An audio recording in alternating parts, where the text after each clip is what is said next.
Pablo Neruda রচিত অসুখী একজন।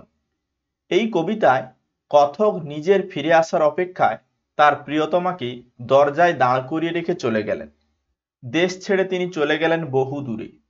কথক যে আর কখনো ফিরে আসবে না সে তার প্রিয়তমাকে সে জানালো না। রাস্তা দিয়ে কুকুর চলে গেল, গির্জার নান হেঁটে চলে গেল, অর্থাৎ সংসারের কাজকর্ম স্বাভাবিকভাবে চলতে থাকলো। কেটে গেল সপ্তাহ, বছর, আরো একটা সময়।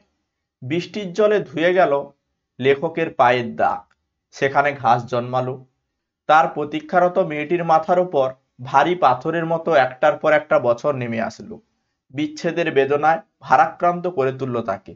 এরপর অনেক হত্যা এবং ধ্বংসলীলা চলল, সমতলে ছড়িয়ে পড়ল যুদ্ধের আগুন। এই পরিস্থিতিতে দেবতার প্রতি ভক্তি আর বিশ্বাস ঢলে গেল।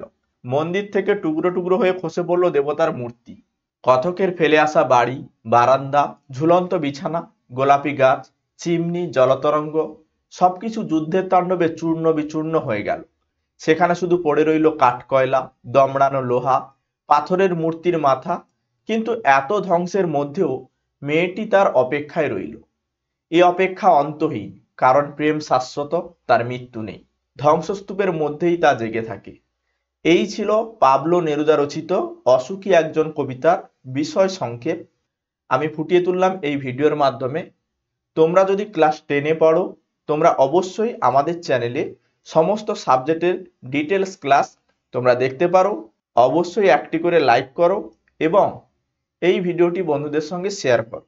চ্যানেলে নতুন হলে অবশ্যই সাবস্ক্রাইব করো এবং পাশে থাকা বেল আইকনে অল নোটিফিকেশন অন করে রাখো।